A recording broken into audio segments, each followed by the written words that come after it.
भाइयों बहनों, मुझे क्योंकि आज थोड़ा आपदा का भी आप देख रहे हैं कि पूरे राज्य के अंदर आपदा आई हुई है, लेकिन मैं अपने आंदोलनकारियों को नमन करता हूं कि उनके आंदोलन के कारण, उनके शहादत के कारण, उनके बलिदान के कारण, हमारे उत्तराखंड आंदोलनकारियों के संघर्ष के कारण हमको राज्य प्राप्त हुआ, उत्तराखंड राज्य मिला। और मैं थोड़ा अपना ये सौभाग्य मानता हूं कि क्योंकि बचपन से मैं आंदोलन से जुड़ा रहा, और कल भी मैंने कहा, कल खटीमा में भी, कि मैं अपने आप को सौभाग्यशाली मानता हूं कि मुख्य सेवक के रूप में जिस दिन से मैंने काम करना प्रारंभ किया इस जिम्मेदारी पर, आज 5वां वर्ष है कि मैं खटीमा भी 5 वर्ष हर साल गया, 5 सालों में से, और यहाँ भी। और हमारा जो मुजफ्फरनगर तिराहा है, जहाँ मुजफ्फरनगर कांड हुआ, वहाँ भी मुझे श्रद्धांजलि देने का अवसर प्राप्त हुआ। भाइयों बहनों, 2 सितंबर 1994 का ये दिन मसूरी की वीर भूमि पर शांतिपूर्ण आंदोलनकारी लोगों पर जिस प्रकार से गोलियां का उनको सामना करना पड़ा, लाठियों का सामना करना पड़ा, सच में उसकी जितनी निंदा की जाए वो कम है। और इस भीषण गोलीकांड में हमारे 6 आंदोलनकारी शहीद हुए, जिनमें 2 महिलाएं भी शामिल हुई। इस पूरी घटना ने पूरे देश को हिलाकर रख दिया था। उस दिन को इस प्रकार से बर्बरता को याद करके, हम जब भी याद करते हैं आंखें नम हो जाती हैं। जिन लोगों ने नजदीक से देखा होगा, मैंने भी देखा, बहुत सारे लोग, मैं खटीमा में देख रहा था किस प्रकार से जगह जगह, कहीं कोई दुकानों में जा रहा था, कोई घरों में जा रहा था, और बहुत सारे लोग तो उस समय, क्योंकि वहां नेपाल की सीमा पास में है, नेपाल भी चले गए। और ये घटना उस समय के जो सत्ताधारी दलों के लोग थे, उनके दमनकारी रवैये का प्रतीक थी, जिन्होंने एक शांतिपूर्ण आंदोलन को बिल्कुल निर्दयता के साथ कुचलने का प्रयास किया। आज का दिन हमें ये याद दिलाता है कि उत्तराखंड की नींव हमारे बलिदानियों ने अपने खून से सींची है। भाइयों बहनों, ये राज्य हमारे आंदोलनकारियों के त्याग, तपस्या और बलिदान का ही प्रतिफल है। इसलिए हमारी सरकार राज्य आंदोलनकारियों के सपनों का उत्तराखंड बनाने के लिए कृत संकल्पित होकर निरंतर कार्य कर रही है। आज के इस अवसर पर मैं आप सभी को ये विश्वास दिलाता हूं कि हमारी सरकार जब तक राज्य आंदोलनकारियों की अपेक्षाओं की, उनकी आकांक्षाओं को पूरा कर नहीं लेगी, तब तक चैन से नहीं बैठेगी, आराम से नहीं बैठेगी। हमारी सरकार ने राज्य आंदोलनकारियों के प्रति अपनी कृतज्ञता को प्रकट करते हुए उनके आश्रितों को, जिसके लिए अभी सुभाष बटवाल जी ने बताया कि राज्य की विधानसभा में विधेयक लाकर 10% का क्षैतिज आरक्षण लागू किया है। हमने शहीद आंदोलनकारियों के परिवारों को जो शुरू में 3,000 रुपए की मासिक पेंशन की सुविधा भी प्रारंभ की, साथ ही घायल और जेल गए आंदोलनकारियों को 6,000 रुपए और 4,500 रुपए प्रति माह पेंशन भी दी जा रही है। पहले के समय में राज्य आंदोलनकारियों के केवल एक आश्रित को क्षैतिज आरक्षण की व्यवस्था थी, परंतु अब जो नया विधेयक आया है उसमें चिन्हित आंदोलनकारियों की प्रत्येकता, विधवा और तलाकशुदा पुत्रियों को भी इस आरक्षण का लाभ मिल सकेगा। यही नहीं, हमारी सरकार ने चिन्हित राज्य आंदोलनकारियों को पहचान पत्र जारी करने के साथ ही 93 आंदोलनकारियों को राजकीय सेवाओं में सेवायोजित भी किया है। इतना ही नहीं, हमने राज्य आंदोलनकारियों के बच्चों को स्कूलों और कॉलेजों में निःशुल्क शिक्षा की व्यवस्था भी की है। इसके अलावा आंदोलनकारियों को सरकारी बसों में निःशुल्क यात्रा की सुविधा भी उपलब्ध कराई जा रही है। भाइयों बहनों, उत्तराखंड के आंदोलन में हमारी मातृशक्ति का बहुत बड़ा योगदान है।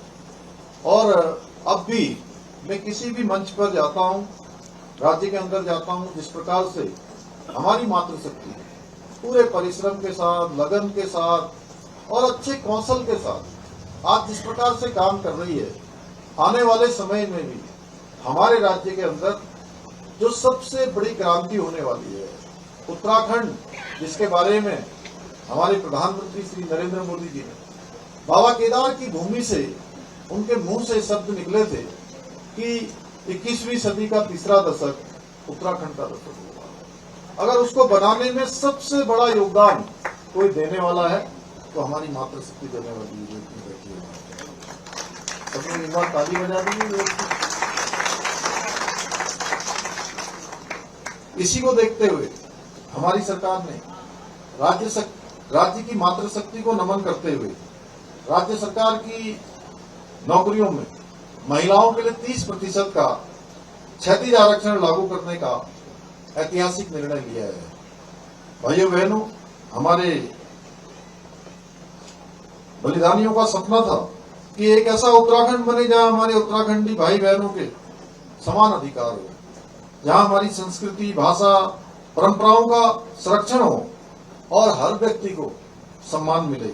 इसी उद्देश्य से पूरे देश के अंदर सबसे पहले समान नागरिक संहिता लागू करके राज्य में सभी नागरिकों के लिए समान अधिकार और कर्तव्य सुनिश्चित किए हैं। राज्य के अंदर रहने वाले अब हर वर्ग, हर पंथ, किसी भी जाति, किसी भी समुदाय, किसी भी वर्ग, उत्तराखंड देश का पहला राज्य हो गया है जहां सबके लिए एक समान कानून लागू हो गया है, जो भारत के संविधान की अनुच्छेद 44 में संविधान निर्माता इसका प्रावधान कर गए। हम सबको गौरव है कि हमने संविधान निर्माताओं के सपनों को भी धरातल पर देवभूमि उत्तराखंड में सबसे पहले उतारने का काम किया है। वहीं प्रदेश के युवाओं को पूर्ण पारदर्शिता के साथ समान अवसर उपलब्ध कराने के लिए देश का सबसे प्रभावी नकल कानून भी हमने लागू किया है। आप सबको याद होगा, पहले के समय में कोई सरकारी नौकरी की भर्ती प्रक्रिया होती थी और भर्ती प्रक्रिया के तत्काल बाद वो भर्ती प्रक्रिया स्थगित हो जाती थी या विवादों में आ जाती थी। उसके बाद प्रश्न चिन्ह खड़ा हो जाता था। परीक्षा हुई और प्रश्न चिन्ह खड़ा हो गया कि इसका तो पेपर लीक हो गया, इसमें तो भ्रष्टाचार हो गया, इसका तो प्रश्न बैंक, जिसको बोलते क्वेश्चन बैंक, पहले ही बाहर आ गया। पेन ड्राइव से नकल हो गई, पर्चा लीक हो गया, माफिया हावी हो गए, जो योग्य नहीं थे वो तो भर्ती हो गए या उनका चयन हो गया। जो गरीब माता पिता के बेटे और बेटियां थी, जो योग्य भी थी और हर प्रकार से प्रतिभा और योग्यता भी रखते थे, उनका चयन में कहीं नंबर नहीं आता था। भाइयों बहनों, मैं आज अपने इन राज्य के बलिदानियों के इस स्मरण दिवस पर आप सबके सामने कहना चाहता हूं कि चाहे ये हमारे अमर बलिदानी हों जिन्होंने उत्तराखंड राज्य के लिए अपने प्राणों को निछावर किया, या हमारे राज्य के लिए जिन्होंने लंबा संघर्ष किया, उन सबके मन में होगा कि गरीब माता पिता के बेटे बेटियों की योग्यता, क्षमता और प्रतिभा के साथ किसी भी प्रकार का अन्याय नहीं होना चाहिए, उनकी मेहनत पर कोई डाका नहीं डालना चाहिए। और जैसे ही मुझे मालूम चला, जैसे ही मेरे सामने सूचना आई कि ऐसे ऐसे नकल हुई है, ऐसे ऐसे नकल माफिया हावी है, मैंने किसी की परवाह नहीं की, क्योंकि मैंने अपने इन भविष्य के कर्णधारों के भविष्य का पूरी तरह से हमारे ध्यान में था कि इनके भविष्य के साथ कोई खिलवाड़ नहीं होना चाहिए। और हमने नकल माफियाओं के खिलाफ कार्रवाई का आदेश किया। उसका परिणाम हुआ 100 से ज्यादा नकल माफिया जेल की सलाखों के पीछे गए। और उसके बाद आप जानते होंगे, जब हम नकल माफियाओं के खिलाफ कार्रवाई कर रहे थे तो कुछ लोग हमारे इन्हीं युवाओं को, हमारे छात्रों को, छात्राओं को बरगलाने का काम कर रहे थे, हमारे खिलाफ भड़काने का काम कर रहे थे, सड़कों पर तोड़फोड़ करने के लिए प्रेरित कर रहे थे भाइयों बहनों। लेकिन हमने कहा कि हम सच्चे हैं तो सांच को क्या आँच। जब नीति और नियत साफ है और हम किसी अच्छे उद्देश्य के लिए काम कर रहे हैं तो थोड़े ही दिनों में सारे युवा नौजवानों की भी भली बात ही समझ में आ गया कि जो काम हो रहा है वो राज्य की भलाई के लिए हो रहा है, नौजवान युवाओं के अच्छे भविष्य के लिए हो रहा है, और सारे युवाओं को समझ में आया। और उसके बाद हम यहीं रुके नहीं, जहां हमने माफियाओं के खिलाफ कार्रवाई करी, वहीं हमने पूरे देश का सबसे कठोर नकल कानून भी लागू किया, और उस नकल कानून का ये असर हुआ। अभी हम लोग धनौल्टी के एक क्षेत्र में गए थे, वहां नैनबाग में, मैंने देखा कि उस क्षेत्र से भी एसडीएम बन रहे हैं, तहसीलदार बन रहे हैं। और केवल एक मैं टेहरी की बात नहीं कर रहा हूं, मैं मसूरी के आसपास की बात नहीं कर रहा हूं, सुदूरवर्ती चमोली जाएं, उत्तरकाशी जाएं, पिथौरागढ़, बागेश्वर, चंपावत, ऐसे सुदूरवर्ती क्षेत्रों से भी हमारे गरीब माता पिता के बेटे और बेटियां आज वो पीसीएस की परीक्षा में उत्तीर्ण हो रहे हैं, उनका नंबर आ रहा है, वो भी एसडीएम बन रहे हैं, वो भी तहसीलदार बन रहे हैं। और इसका परिणाम ये हुआ है कि पिछले 3.5 वर्षों में लगभग 25,000 नौजवान युवाओं ने निष्पक्ष पारदर्शिता के साथ नौकरियां प्राप्त करने में सफलता प्राप्त की है। भाइयों बहनों, एक पृथक राज्य की परिकल्पना में हमारे प्रदेश में डेमोग्राफी संरक्षित रखने की चिंता भी शामिल थी। हमारी सरकार देवभूमि उत्तराखंड की डेमोग्राफी को बचाए रखने के लिए पूरी तरह से प्रतिबद्ध होकर निरंतरता के साथ काम कर रही है।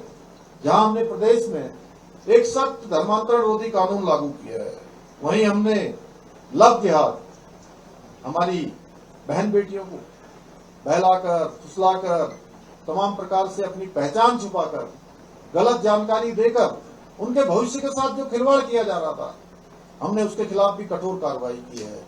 लैंड जिहाद के खिलाफ कार्रवाई की है, लव जिहाद के खिलाफ कार्रवाई की है, और थूक जिहाद जैसे कुकृत्यों के को रोकने के लिए भी हम सख्त कार्रवाई अमल में लाए हैं। आपने देखा होगा, लैंड जिहाद माफिया प्रदेश में बिना डर के कहीं पर हरा, नीला, पीला ऐसा कपड़ा डालकर हमारी बेशकीमती सरकारी जमीनों को कब्जा कर रहे थे। हमने प्रदेश में इस सुनियोजित लैंड जिहाद के खिलाफ कार्रवाई करते हुए 9,000 एकड़ तक, अभी 9,000 एकड़ से अधिक सरकारी भूमि को इन लैंड जिहादियों से मुक्त करवाया है। यही नहीं, हमने प्रदेश में करीब 550 के करीब अवैध रूप से निर्मित मजारों को भी ध्वस्त किया है। वहीं वन भूमि पर अतिक्रमण करके बनाई गई 2 अवैध मस्जिदों को भी हमने हटाया है। इसके साथ ही हमने प्रदेश में दंगों की राजनीति करने वाले, इनको भी सबक सिखाने के लिए एक सख्त दंगा रोधी कानून बनाकर दंगों में होने वाले नुकसान की भरपाई अब उन्हीं दंगा करने वालों से, चाहे वो सरकारी संपत्ति हो या निजी संपत्ति हो, उन्हीं से इसकी भरपाई भी हमने सुनिश्चित की है। इसके अलावा अभी हाल ही में हमने राज्य में नया कानून लाकर मदरसा बोर्ड को भी समाप्त करने का निर्णय लिया है। इस कानून के लागू होने के पश्चात 1 जुलाई 2026 के बाद उत्तराखंड में अब केवल वही मदरसे संचालित होंगे जिनमें हमारे सरकारी बोर्ड, माध्यमिक शिक्षा बोर्ड के द्वारा जिनको मान्यता होगी, जिनका निर्धारित पाठ्यक्रम पढ़ाया जाएगा। यही नहीं, हमारी सरकार ने राज्य में अवैध रूप से संचालित लगभग 250 से अधिक ऐसे मदरसों को बंद भी करवाया है। हमारा प्रयास है राज्य में शिक्षा के मंदिर स्थापित हों, जहां तय मानकों के अनुरूप गुणवत्तापूर्ण शिक्षा दी जाए, न कि शिक्षा के नाम पर 500 साल पुरानी कबीलाई मानसिकता की ओर धकेला जाए। इसके अतिरिक्त हमारी सरकार राज्य में सनातन संस्कृति को बदनाम करने वाले पाखंडियों के विरुद्ध भी ऑपरेशन कालनेमी के माध्यम से भी सख्त कार्रवाई की जा रही है। भाइयों बहनों, आप सभी जानते हैं, पहले के समय में भ्रष्टाचार के मामलों में केवल छोटे कर्मचारियों को पकड़कर खाना पूर्ति की जाती थी, और एक प्रचलन हो गया था कि कोई शिकायत होगी तो किसी छोटे कर्मचारी पर कार्रवाई हो गई और उसकी तीसरी कर ली गई। हमने इस धारणा को भी बदला है, इस परिपाटी को भी बदला है। भाइयों बहनों, अब भ्रष्टाचार के मामले में, लापरवाही के मामले में, किसी भी अपने कर्तव्य के प्रति ढिलाई करने वाले के लिए हमने एक मानक निश्चित कर दिया है, चाहे छोटा हो चाहे बड़ा हो। कहते थे छोटी मछलियां पकड़ी जाती, बड़ी मछलियां पकड़ना नहीं आती है।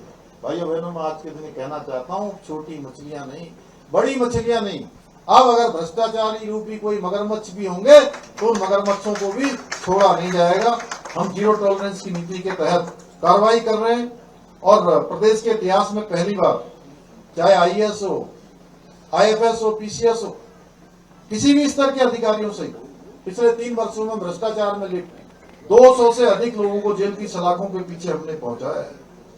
भाइयों बहनों, हमारी सरकार आंदोलनकारियों के सपनों का उत्तराखंड बनाने के लिए विकल्प रही संकल्प के मूल मंत्र के साथ काम कर रही है। मुझे पूरा विश्वास है हमारे इस संकल्प को पूरा करने के लिए वीरभूमि मसूरी के मेरे सभी परिवारजन इसी प्रकार हमारी सरकार को अपना समर्थन और आशीर्वाद प्रदान करते रहेंगे और हम सब मिलकर उत्तराखंड राज्य आंदोलनकारियों के स्वर्णिम उत्तराखंड के सपनों को अवश्य साकार करेंगे। अभी माननीय गणेश जोशी जी ने कहा है कि यहाँ पर जो सिफन कोर्ट की बात है उसके लिए चूंकि हमने पहले बात की थी लेकिन कुछ हमारी तरफ से कमी नहीं रही, लेकिन एक और पार्टी हमने बीच में उसमें सम्मिलित की थी, उनकी तरफ से थोड़ा सा कुछ उसमें विलंब हुआ है। उसको जल्दी से जल्दी रास्ता निकालकर हम उसको भी बनाएंगे। वेंडर जोन के लिए भी जो चूंकि वेंडर जोन एक अच्छी प्रक्रिया है, उससे हमारा यातायात भी सुव्यवस्थित होगा, लोगों को भी एक परमानेंट रोजगार का जो है उनका साधन बनेगा, तो इसको मैं बनाने की घोषणा करता हूँ। और हमारे जोत सिंह भंसोला जी बड़े भाई हैं और मनमोहन मल्ल जी और गणेश जोशी जी लगातार इसके लिए प्रयास करते रहे कि गढ़वाल सभा का भवन बनना चाहिए। अभी हमने एक भवन छावनी परिषद में बनाया है, एमडीडीए और छावनी परिषद के लोगों ने मिलकर। तो उसी दिन मैंने वहां पर घोषणा की थी कि यहाँ मसूरी में भी गढ़वाल सभा का एक भव्य भवन बनाया जाएगा। उसकी जल्दी से जल्दी कार्रवाई हम प्रारंभ करेंगे और आंदोलनकारी मार्ग की बात की है और खिलाड़ू स्टेडियम की है। ये सारे काम हम सब आगे बढ़ाएंगे। आंदोलनकारियों के नाम पर आप सबकी इच्छा है तो निश्चित रूप से इसका आंदोलन में इसमें हमारे जिलाधिकारी यहाँ पर खड़े हैं उसका नाम चढ़ा देंगे। इसके अतिरिक्त भी आप सब लोगों ने बहुत सारे मुझे यहाँ पर अलग अलग ज्ञापन दिए हैं, जैसा आपने बताया कि हमारे स्कीम के बारे में पीएम साहब देख लेंगे, बात कर दी है। दूसरा, हमारे इंद्रमणि बड़ोनी जी के 100 वर्ष पूरे हो रहे हैं। निश्चित रूप से उनका बहुत बड़ा योगदान राज्य में भी है, राज्य के अंदर, राज्य स्थापना में भी है, राज्य के आंदोलन में भी है। निश्चित रूप से उनका जो 100 वर्ष का जो उनके पूरे होने पर कार्यक्रम है उसको हम भव्य तरीके से आयोजित करेंगे। एक बार फिर से मैं आप सभी का धन्यवाद करते हुए इसी विश्वास के साथ मैं मसूरी गोलीकांड के सभी अमर बलिदानियों को पुनः नमन करते हुए अपनी बात को समाप्त करता हूं और आप सबका धन्यवाद करता हूं। जय हिंद।